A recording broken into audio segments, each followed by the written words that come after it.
এই মুহূর্তে যে যেখান থেকে আমার এই ভিডিওটি দেখছেন, দেশে প্রবাসে প্রতিটি ভাই বোনকে জানাই আমার প্রাণ ঢালা শুভেচ্ছা ও ভালোবাসা। আশা রাখি আপনারা ছেলে মেয়ে নিয়ে ভালো আছেন। মহান আল্লাহ পাক রব্বুল আলমিনের দরবারে আমিও তাই দোয়া করি। যাই হোক, আমি এখন একটু আলোচনা করব ব্যবসা নিয়ে। ব্যবসা করতে অনেকে প্রথম জীবন থেকে হিমশিম খায়, ব্যবসা করব কি করব না, না বুঝে কি করব, বুঝেও করতে পারি না। আবার অনেক সময় দেখা যায় অনেক টাকা নিয়ে নামে লস হয়ে গেল ব্যবসায়। আবার কেউ শুরু করতেই পারে না, এরকম করতে করতেই হয়তো কয়েক বছর চলে গেল, 10 বছর চলে গেল, ব্যবসা শুরু করতে সে পারলো না। কারণ ব্যবসায়িক একটা মন আলাদা লাগে, একটা সাহস লাগে ব্যবসা করতে। আবার এমন সাহস ভালো না যে 10 লাখ টাকা নিয়ে ব্যবসা শুরু করলাম, না, আমার কথা তা না। আপনি ব্যবসা করেন, ওই সাহস দরকার। 20,000 টাকা নিয়ে আপনি ব্যবসা শুরু করলেন, এবং সর্বপ্রথম সত্য থাকবে এই ব্যবসায় যে আপনি দোকানদারকে, মুদি দোকান যারা, তাদেরকে আপনি বাকি দিতে পারবেন, স্বল্প বাকি দিবেন, কিন্তু আপনি বাহিরে কখনো বাকি দিতে পারবেন না, ছোটো লোককে বাকি দিতে পারবেন না। মুদি দোকানে মাল দিবেন, নিবেন, আনবেন, দেবেন, নেবেন, সেটা ঠিক আছে, কিন্তু বাহিরে ছোটা লোকরে আপনি 1 টাকাও বাকি দিতে পারবেন না, তাহলে আপনি টিকে থাকতে পারবেন না। আপনি হয়তো আমার সাথে ব্যবসা করেন, হ্যাঁ, আপনি মুদি দোকানে মাল নিয়ে আমার কাছ থেকে নিয়ে মুদি দোকানে মাল দিলেন, সেখানে বাকি বকরা কিছু থাকলো, কম বেশি থাকে ব্যবসা করতে গেলে। কিন্তু তার মানে এই নয় যে আপনার আশেপাশেতে এসে কেউ এসে বললো যে ভাই আমার একটু এই জিনিসটা বাকি দেন, না, দেওয়া যাবে না। এটা ব্যবসার নিয়ম। এরকম বাকি দিলে আপনার ব্যবসা একেবারে ডগে উঠে যাবে, আপনার সমস্ত টাকা এইভাবে উড়িয়ে চলে যাবে।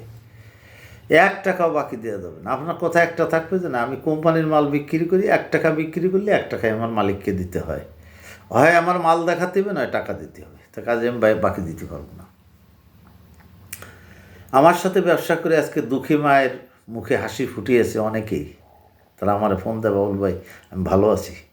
আমিও দোয়া করি যেন আমার সাথে যারা ব্যবসা করে মহান আল্লাহ পাক রব্বুল আলমীর দরবারে একেবারে হাত তুলে বলে, আল্লাহ তুমি তাদেরকে যেন সুখী রাখো, ছেলে মেয়েগুলো যেন মানুষ হয়, এবং তারা যেন উচ্চ শিক্ষিত হয়ে দেশের শ্রেষ্ঠ স্থানগুলো দখল করতে পারে। মহান আল্লাহর কাছে আমি সবসময় দোয়া করি, এখনও করি, আপনাদের জন্য দোয়া করি। প্রতারকের হাতে পড়েন না। অনলাইনে কিন্তু দুনিয়ার প্রতারক মিষ্টি মিষ্টি কথা বলে আপনার শেষ করে দিবে। দেখেন না, আমি বলি যে সর্বোচ্চ আপনার 20,000 না, সর্বোচ্চ 13,000 টাকা হলেই হবে, 5,000 টাকা হলেই হবে। ব্যবসা যদি আপনি করেন, আর যদি আপনার মন থাকে যে আমি টাকার মালিক হব, আপনি ঘুমাবেন আর 4 দোকানে যাবেন আর গল্প করবেন বড় বড়, মনে বিশাল অহংকার থাকবে, কিচ্ছু করতে পারবেন না আপনি জীবনে। আপনার ভিতরে যদি অহংকার থাকে, আপনি ব্যবসায় কোনো দিন আসবেন না, ব্যবসায় কিছু করতে পারবেন না, আপনার করার মতো কোনো ক্ষমতাই থাকবে না। আমি একেবারে চ্যালেঞ্জ দিয়ে বলতে পারি, যাকে ভিতরে অহংকার আছে তারা কখনো ব্যবসা আসবেন না। ব্যবসার প্রথম সত্য হলো যে ভালো একটা ব্যবহার, ওইটাই আপনার জীবনের সবচেয়ে বড় হাতিয়ার।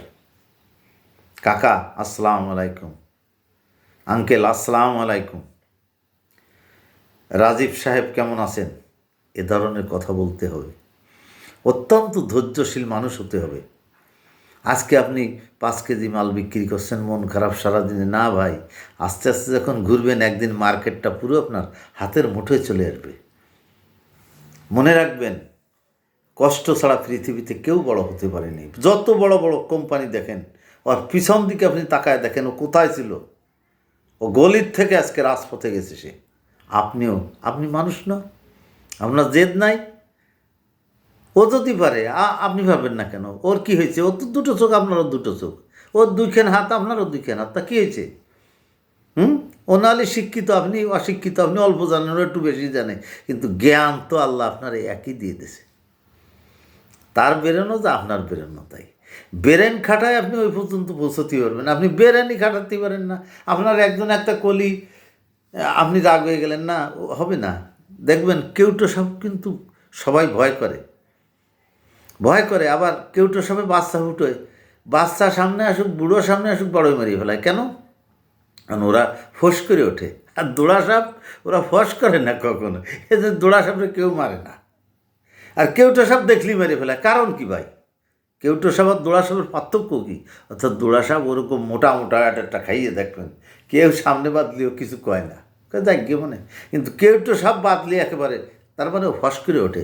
আপনিও ফস করতে যাবেন না ব্যবসায়, খবরদার। জীবনে কোনো দিন কোথাও ফস করতে যাবেন না। দেখবেন আপনার জীবন সুন্দর, আল্লাহর কাছেও ভালো, নবীর কাছে ভালো, রসুলের কাছে ভালো, সবার কাছে, দেশের মানুষের কাছেও ভালো। ধৈর্যশীলকে কিনা পছন্দ করে? আল্লাহ। আল্লাহ ধৈর্যশীলকে পছন্দ করে, নবীও করে, রসুলও করে, সমাজের মানুষগুলোও করে। ও আপনার একটা গালি দিছে, আপনার পরবর্তীতে গালি দিতে হবে না। রসুলকে মারতে মারতে মারতে মারতে যখন তায়েবের একেবারে জুতোর ভিতরে রক্ত ঢুকে গেছে, তখন জিবরাইলকে পাঠাইছিস আল্লাহ পাক রব্বুল আলামিন, যাও ওই তায়েব উল্টো দাও, তায়েববাসীকে শেষ করে দিয়েছো। তবে হ্যাঁ, একটা কথা আছে, আমার রসুলের কাছে শুনবা, আমার দোস্তর অনুমতি ছাড়া করবা না। দোস্ত কি বলছে? যে না, তারা আমার চিনি নেই, আর তাছাড়া আমি যদি সব লোক মারিয়েই ফেলাই, আমি হিদায়ত কারে করব? তখন তো এত মানুষ ছিল না, আগের জামানায় তো কম মানুষ ছিল, সংখ্যা অনেক কম। ভাই, অনেক কিছু চিন্তা করে চলবেন। অল্প কথায় যদি মানুষ হয়ে থাকেন বুঝবেন। যদি ব্যবসা করতে চান, সত্যিকারে যদি একজন ব্যবসায়ী হতে চান, তাহলে আসুন, আমার সঙ্গে আসুন, বিশ্বাসের সাথে সৎভাবে ঈমান নিয়ে আমরা যেন কবরে যেতে পারি, আমার সাথে ব্যবসা করেন। আমার মোবাইল নাম্বার 01783807223। সবাইকে, দেশে প্রবাসে সবাইকে, মা বোন সবাই আমার সঙ্গে ব্যবসা করতে পারবেন। সবাইকে আমার হাজারো সালাম জানিয়ে আমার ভিডিওটি এখানে শেষ করছি। আসসালামু আলাইকুম রহমতুল্লাহ বরকাতুহু।